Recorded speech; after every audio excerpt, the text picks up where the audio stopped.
Hi, team. Today we are embarking on the journey of journeys. That's right, I'm making overalls.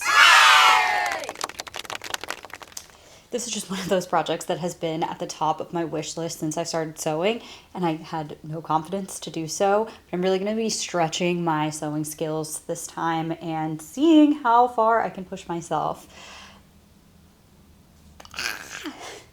For this project, I'm going to be using what's the name of this pattern? The Bobbie Overalls by The Ordinary Folk. I am so excited. I've seen a bunch of my favorite creators actually make this, but I haven't seen a YouTube tutorial for it yet. So hopefully I can get this right without too many bumps along the road. I don't make any guarantees. I want to be clear, I am learning on my sewing journey. I am certainly not an expert. I only started to sew about 2 years ago. So this is a huge undertaking for me. I'm really excited about it, but I also want to cover what I am nervous for. Things that I am most nervous about, I've never used hardware before. This will be my first time. I don't think it's going to be that scary. The hardware itself, though the installation of like the jean buttons, scared about that. I already mostly read the pattern instructions, but I actually didn't make it to the hardware section yet. So before I really dive in, I will be reading that. I promise. Anywho, I'm also really nervous about the thickness of the fabric. I ordered a 10 gram weight denim from Blackbird, and I'm waiting for my order to arrive patiently. I'm also going to do something that I have never done before, and I hate to admit this is my biggest flaw as a sewist, but I'm gonna be a good girl this time, and I'm gonna be making a toile. I feel like making a toile is the sewing equivalent to waking up before the sunrise and then getting this emboldened feeling like I'm so much better than everybody else because I was ahead of the curve and I did what I was supposed to do. Got up early and chased the day. Caught that worm. The toile is the worm. But yeah, I am a little bit afraid of when it comes down to using the actual fabric that I'm working with, that it will be a lot for my domestic machine to get through. I'm gonna get a jeans needle. There was quite a few things that I needed to purchase for this project, and I originally decided to do this project because I thought, why am I gonna spend like 120 bucks for a new pair of overalls? Things that I've had trouble with in the past is finding overalls that actually fit my body. My favorite pair of overalls that I accidentally stumbled upon once in a thrift shop like 10 years ago are actually a child-sized large pair from the Gap. And they are shorteralls. They're not actually overalls. Anytime I bought overalls prior to learning how to sew, I had to bring them to a tailor to be altered because I'm just too short. So for this pair, I want to make what I'm deeming lifetime overalls. And what I mean by that is a pair of overalls that I'll have in my closet for the rest of my life. I want this to be like a classic look, kind of like this pair from the Gap. Instead of buying them from the Gap, I'm going to make them myself. And then if this goes according to plan and I find it enjoyable to make, I can start making more fun and whimsical patterns or versions of this pattern. But yeah, like I said, I did have to buy quite a bit to make this project happen. And something that I wanted to start including in all of my videos related to sewing and projects that I'm working on is cost transparency. So let's take a look at what a pair of overalls would cost if I bought them off the rack and what this project is costing me all in. Originally, I had my eye on this pair of overalls from the Gap. I really love the classic look of these Gap overalls. This wash is really nice. And for me, it's important that a store carries petite sizing. So this was a really good contender to base my project off of and understand the cost in which this might run me. This pair of overalls specifically, without being on sale, is $119.95. So round up to $120. When it came to sourcing my fabric for this project, I turned to Blackbird Fabrics. They are one of my go-to online retailers of fabric. I love how much inventory they have and how very transparent they are with what you'll get. So I was originally looking at this like stone color, thinking maybe I would do more of a cream or a whitewash, but ultimately I decided that I wanted to still lean into that classic look like I was going for with the Gap pair and stumbled stumbled upon this beautiful medium indigo denim. It's a 10-ounce denim, so it's not too thick and heavy. And I love that they show you a preview of what the fabric will look like when it's draping. On video, you can just tell a little bit more how the fabric will play in real life. Something else that I love about Blackbird is that they give you a thread match. So this is the Wedgwood 218. It is from Gutermann, so I know it's a high quality thread, and I just got 2 of those to play it safe, making sure that I have enough thread for my project. I will also always over order the amount of fabric that I need. So I got 3 meters, even though I only needed a little bit over 2. Just want to make sure I don't run out. And then the last thing I needed was my hardware. They have an entire jeans making section on their website. And luckily for me, they have an overall specific kit. I needed 8 jean buttons for this project, and the kit only comes with 6, but luckily they sell an extra button add-on, so I got 2 more buttons to get enough for the project. So for my fabric, hardware, and thread, that came out to $78.14 USD. I also decided to splurge and get my pattern printed in A0 because there were an exorbitant amount of pages. This was $16.17. And the pattern itself cost $18.28, putting us at a grand total of $112.59, which is just about $8 shy of what the overalls would cost if I just bought them off the rack. You guys, my Blackbird package is here. That did nothing. It did nothing. It's still stuck together. Hold on. This is heavy. This has got some weight to it. Oh my gosh. Okay, I don't know if you're gonna be able to see this on camera, but this is the most beautiful jean color. Like classic, timeless jeans. Kind of smells, smells like chlorine. I think I need to wash this, obviously, before I use it. Why do I keep smelling it? It's so nice. This is my hardware kit. So these are the overall clips and some matching thread. Okay guys, I have to go to work. And it's such a beautiful day outside. I wish I could just sit outside and sew. But when I get home, I am going to work on my toile. I said I was gonna work on that before my fabric arrived, but here we go. So I'll see you in a sec. Did you guys know that you could iron your paper patterns? I learned this from the Great British Sewing Bee.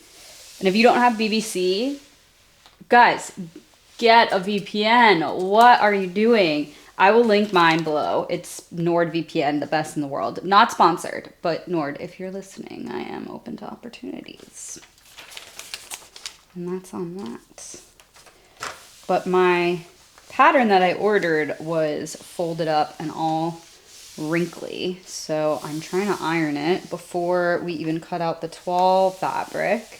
I cut this out all last night and so much better.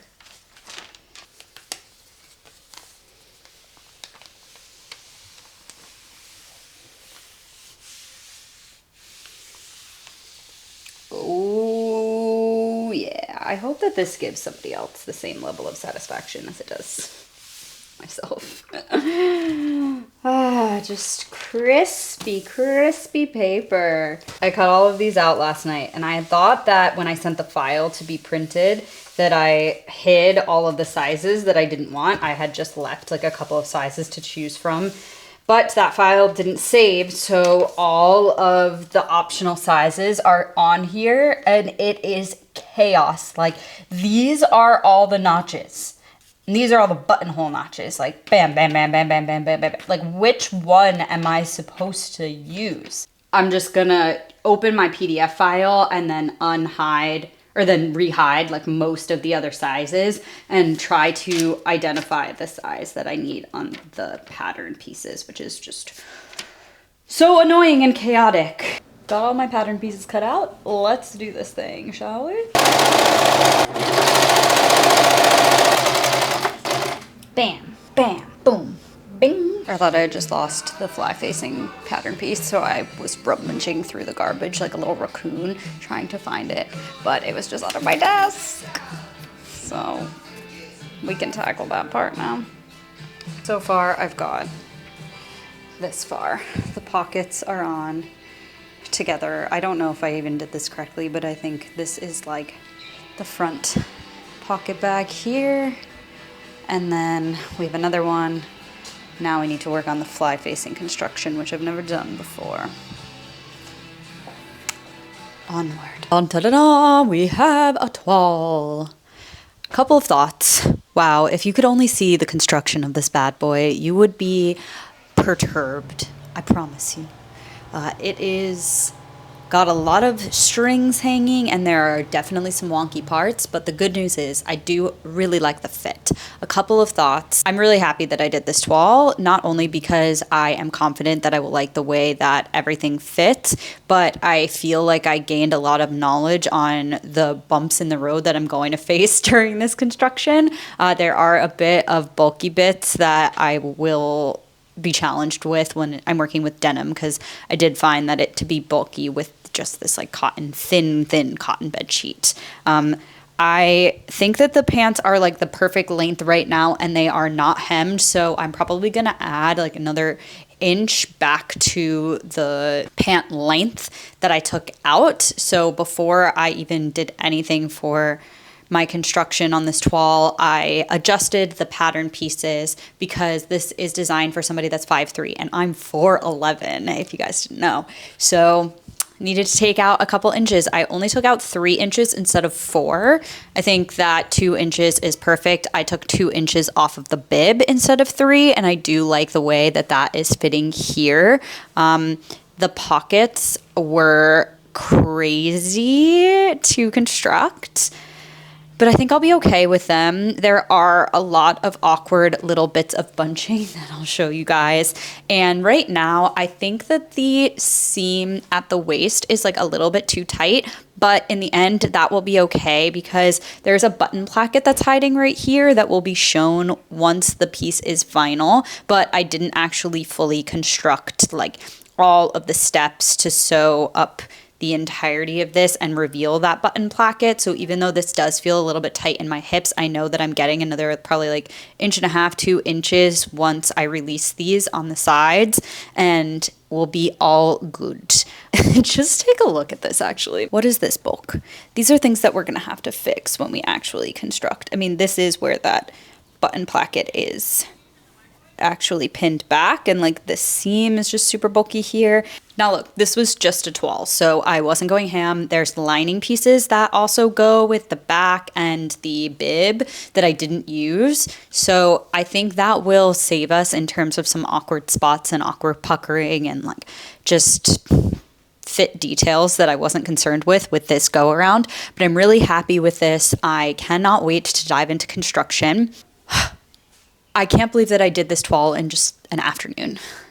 I mean, technically it's the next day from when we last chatted, but I could have done it all in one day. I just finished up the last bit of it in the last like 30, 45 minutes. There were quite some steps that I skipped. Cannot wait to get into this with you guys. Hey team, it's a couple days later and we are ready to cut into our fabric. Whoa. Whoa, I'm so excited. I think the last time I showed you this, I showed you the wrong side. This is more of that like classic medium denim, which I was stoked about this side too, because that's cute. And I guess, you know, I could probably use this as the outside if I wanted to, but I'm into this. I'm into this dungaree look. And let me show you what I'm gonna be using for the lining. I've got this cotton striped bed sheet. It's very Americana vibes that we're going with here, but I don't know, I'm into it. I like this and nobody's really going to see it. I think this will be a classic look that I can keep for my classic forever overalls. So let's get to cutting, shall we?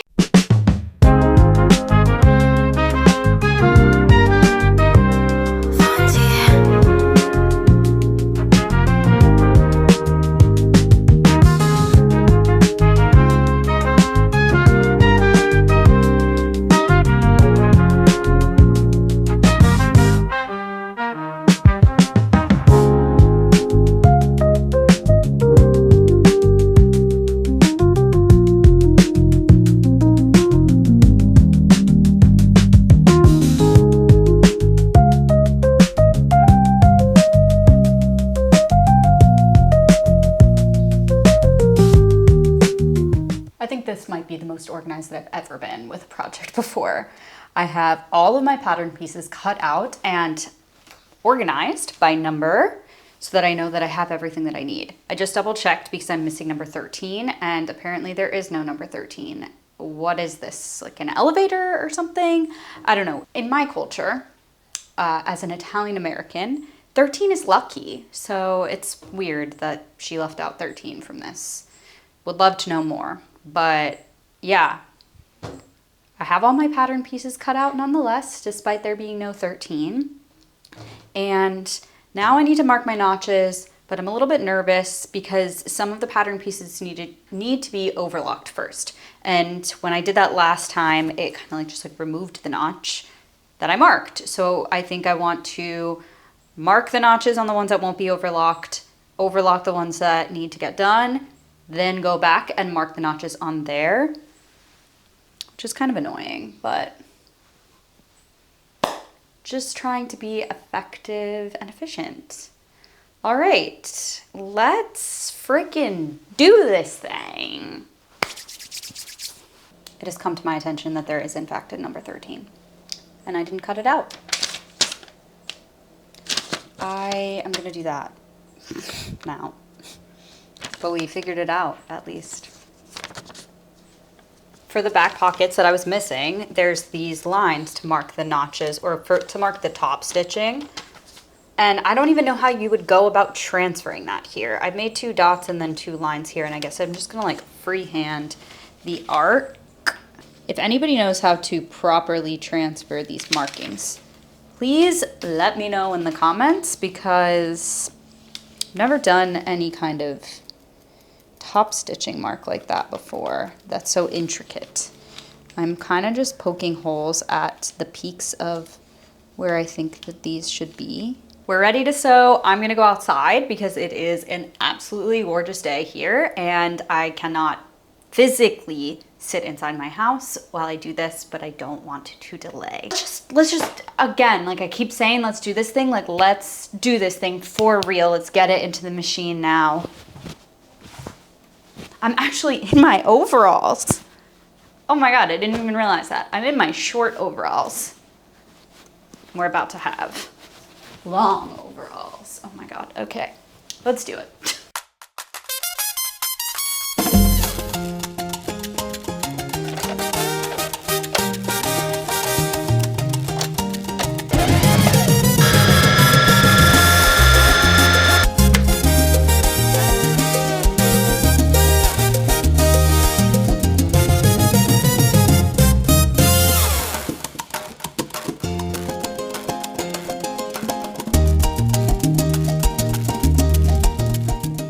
Okay, guys, I want to show you something that I learned because I was having trouble on my toile with getting all of the corners serged properly on my pieces.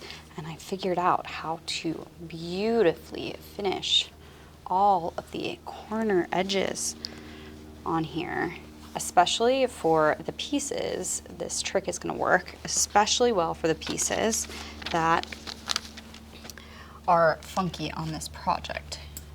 i.e. this needs to get serged, this weird corner here. So it needs to like come around here, then go in and then serge around here.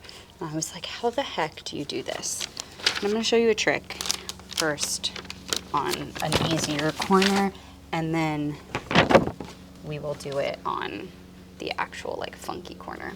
So you will start your stitch as normal, and then once you reach the corner, you'll hand crank about a stitch or two past the edge of your fabric. And then you'll lift the needles up, not down, lift your foot, give the top thread a little tug, pivot your fabric, replace the foot, and then just continue stitching the rest of what you need to stitch through.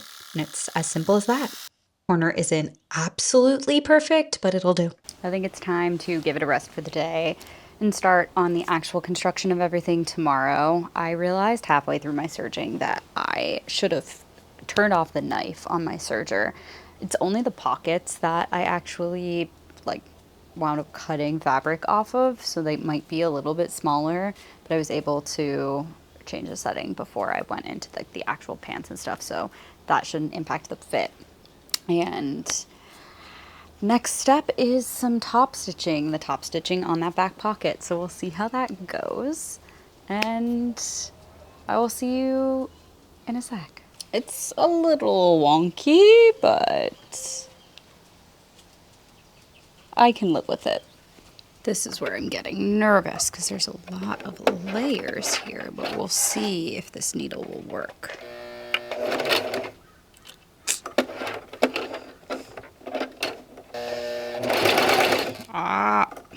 And this is when I'm like, should I just invest in an industrial? Sewing just be like this sometimes, you know? I think that's what turns some people off or gets people stuck with the sport of sewing. It is really like a sport. You have to be determined to finish your project and see it through and redo things, and it is not for the weak. Okay, let's see if we can get it on the, yes. I think I'm just gonna tie the threads. I didn't even bring my seam ripper outside. Sorry, this is so close. I'm really in your face here. And I look naked because I'm wearing this tube top. I'm so sorry. But yeah, I'm gonna pull this thread. Let's see if I can get it to come to the wrong side.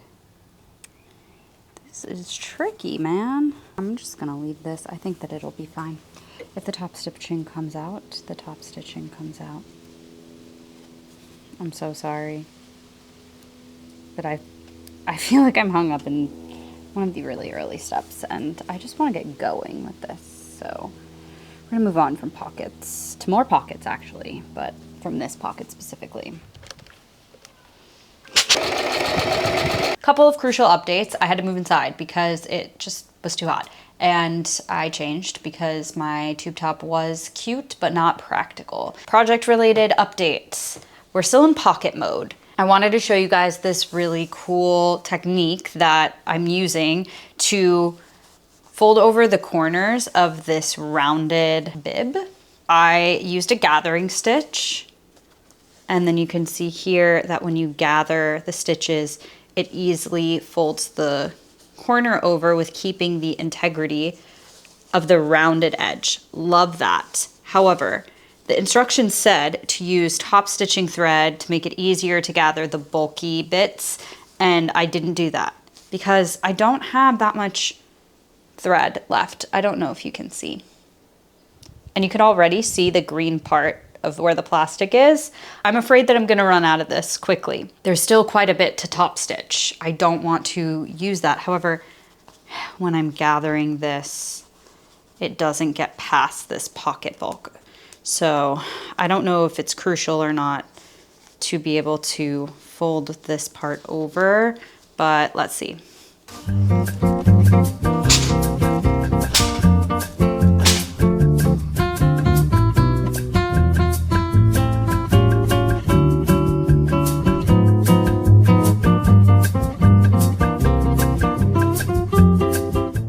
Oh my gosh, guys, I'm so sorry. It's 4th of July tomorrow. What? That's so cute. I mean, I don't want to isolate anyone immediately from my channel, but I am having a tough time grappling with this 4th of July. And that's all I'll say on that. Catch my vibe. You'll know where I stand. But I think it is important that we still embrace the beautiful parts of our country, and no one owns the flag. And so I see a lot of creators that I admire and people in my life just embracing it and reclaiming it. And that's what I'm doing with my cool American flag pockets. This one doesn't work quite as well, but actually, maybe this way. Guys, how cute! We are finally out of pocket purgatory, and I've put the fly facing on, and I had to sew a basting stitch here, but what I'm gonna do is mark it because it is so seamlessly blending in with the thread that I'm using, and I have to sew 1/4 inch away from it, and I'm nervous that I'm not going to be able to see it with my little human eyes, so I'm just going to mark where this, I can't even see it now, where this thread is. Wow, what a beautiful color match. I have to credit Blackbird to this because I probably would have never picked the right color thread. So we've got the fly facing marked, and now I'm going to sew some more top stitching around here. I'm almost out of my top stitching, so I will need to run to the store today to go get some more top stitching. So I am planning on doing that and taking a little break soon so that I just have the top stitching for when I'm ready to rip. Ooh, ooh. This is the best top stitching I've done yet, and I think it's because of the markings that I made, so I will be doing that moving forward. I can't even get this out. I don't know what happened, but this machine is really not great at making buttonholes. And also this, whoa, whoa, whoa. Ah! What is that? What is that? No. Okay, I'm gonna abort the top stitching thread for my buttonholes. I just realized something. That buttonhole that I just tried to do, babes, I didn't have the buttonhole setting on. That's why it was such a mess.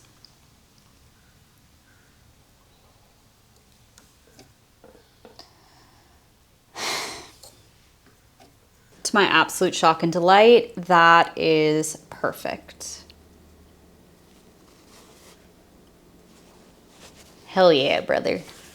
I need to get to work on my next pocket bag installation, and someone has made a home on it. This is Jeffrey. Jeffrey, do you like your pocket bag? Is it comfortable? Okay, Mom needs to use that. Oh my gosh. Hey, it's Editing Krista. For some reason, my audio cut out here, but I'm giving you an update that I decided halfway through this project to change the top stitching color. I was not feeling the gold, and I'm much happier with this white, but it required a lot of unpicking and redoing and testing of my patience. But I'm ultimately glad that I went this route.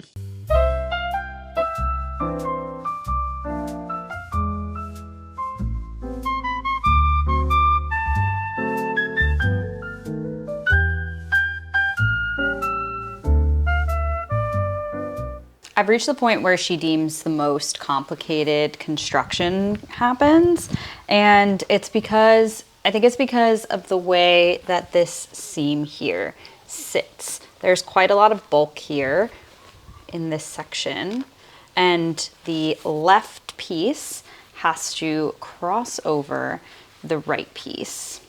And then this little corner here of the diamond is quite thick, and I think some puckering can occur if not treated appropriately.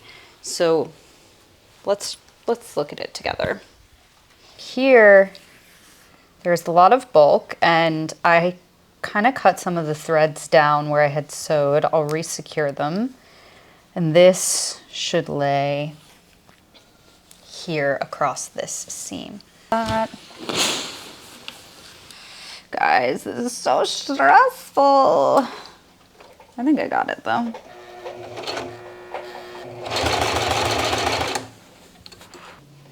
This is the side that I'm so fearful of. There's like a little bit of puckering here. I think it's gonna be okay. I'm pretty proud of this result. I still need to pull these threads through, but I think there's minimal puckering here as best as I could do. This is a win for me, for sure. It is in these moments that I am very grateful for past me of getting pre-made bias tape. I don't think it is the right size though for my project now that I've opened it. It's not the most beautiful bias binding I've ever done by a long shot, but it works. It's fine. It's fine. I had to take a break for a day at the risk of becoming petulant over this entire process. I sewed up the side seams of the outer leg, and this pocket is just the wrong placement. It's too big because I adjusted the bib size, but I didn't actually remove the 1.5 inches from the pocket bag. I guess that should be clear in the instructions, or that's something that I just skimmed over, so I'm not going to be quick to blame the pattern creator on that one. However, it was not listed in the list of adjustments that were recommended. So that's my bad. And now I've got a basting stitch in here that goes through the pocket bag. I think I'm gonna unpick this stitch, move, and like all of this top stitching, which is kind of a sin because it's gorgeous and I'm really proud of the job that I did there, but it needs to move up. And then this part here is folded over by 1/2 inch and then another inch. I think because this pocket is going to sit so much higher up, I'm not going to fold it over by as much, and that's okay because of how the lining sits in here. I have enough that's high up enough that it will be encased. And so it's not that big of a deal. And then we'll figure out where the buttons go once all of that is sewn up. I've made a lot of progress. The buttonholes are done. I had to unpick one of these on the waistband lining because it was too small. My machine kind of glitched a little bit. And now that that's done, I think I have enough patience to unpick, reposition this, and then get the top stitching around the entire garment done, legs sewed up, hemmed, and install the hardware. Hopefully this can all happen, pretty quickly, but I am liking the way that these look. I'm liking the fact that I changed the top stitching to white. I am thinking of a way that I can try to make the fabric look more worn and vintage, because that is the look that I'm going for. This looks a little bit like darker than my original vision. So that might be a post video process. Top stitching is done here. This is not the straightest line ever, though there is a curve on this piece. I won't even bother showing you the back because it's a mess. State of things is actually comical right now. I need you guys to see what's going on in this machine. I'm losing my sanity. I didn't think I would be this rattled by this project, but you guys need to see what's going on in here. What is that? I can't even, I'm pulling as hard as I can. I cannot even get that out. We need to do some surgery. It looks like a troll. Oh my gosh. I don't think that my machine can handle this. I really don't.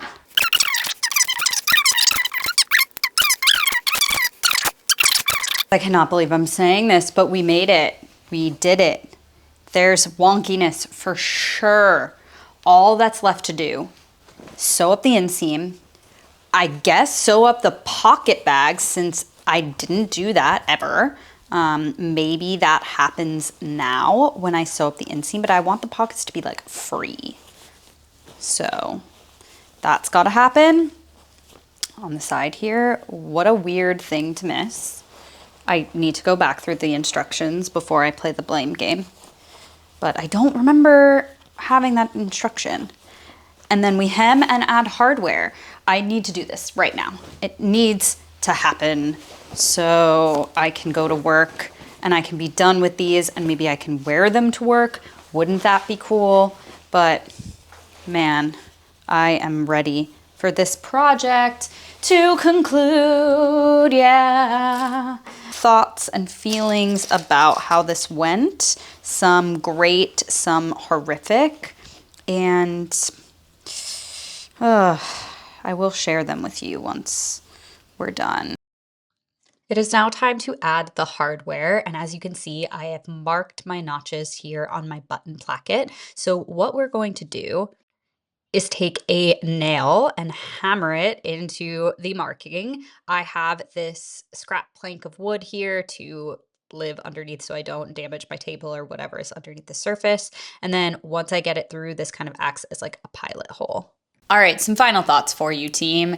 This project was certainly challenging. It drove me to near insanity in particular moments, and other parts were joyous and easier than anticipated.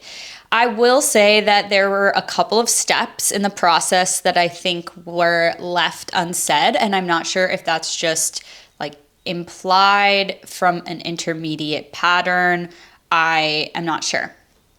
If I was a beginner sewist, I definitely wouldn't have had the confidence or the skill set to fill in some of the gaps that I think were missing at certain points.